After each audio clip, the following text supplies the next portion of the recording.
I'm reminded of one of our maxims, which Carlos was actually telling Richard this morning, is that we are a speech-giving club, not necessarily a speech-writing club. And those were both great speeches that I would love to hear again, ramped up to the next level with the feedback that we just got. Our last evaluation will be Matthew James for Carlos Velez.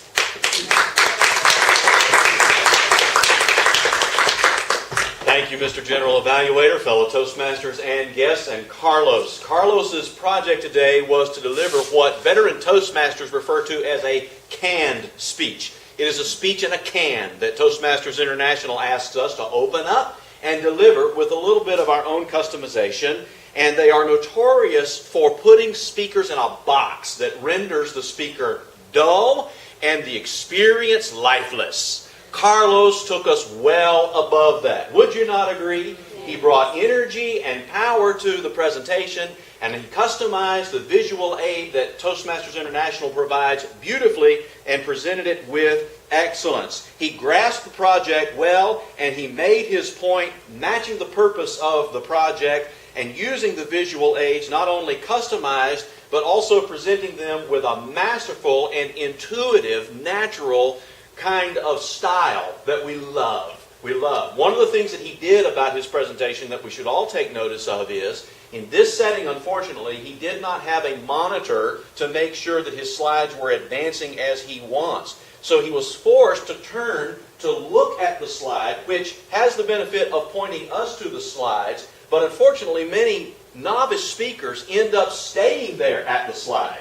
And unfortunately, most novice speakers don't have the vocal power to speak in that direction while the audience is in this direction. Carlos overcame that not only by giving us his maximum vocal power to fill the room, but also by only turning briefly to the slides and then turning his attention back on us. I wondered as you came to the podium, Carlos, whether or not you were going to give me your great genius of revealing the obvious, and whether or not you were going to help me understand the tell and sell approach.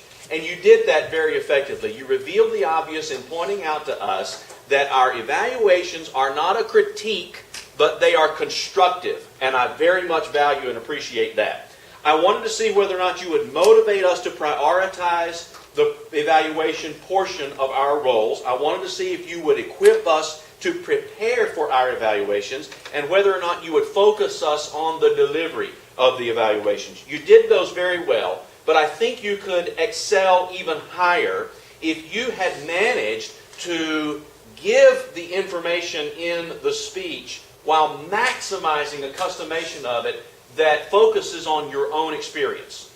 The best evaluation you can remember, or the experience that you had at an evaluation contest when you realize, wow, evaluations can really go up a level.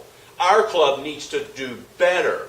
The way that impacted you and some points that really stood out to you would have wrapped the thing up very well. I wondered whether or not the closing slide that Toastmasters International provided for you was meant to present the way you did, or to provide that outline for you to customize for your own experience just the way that you did.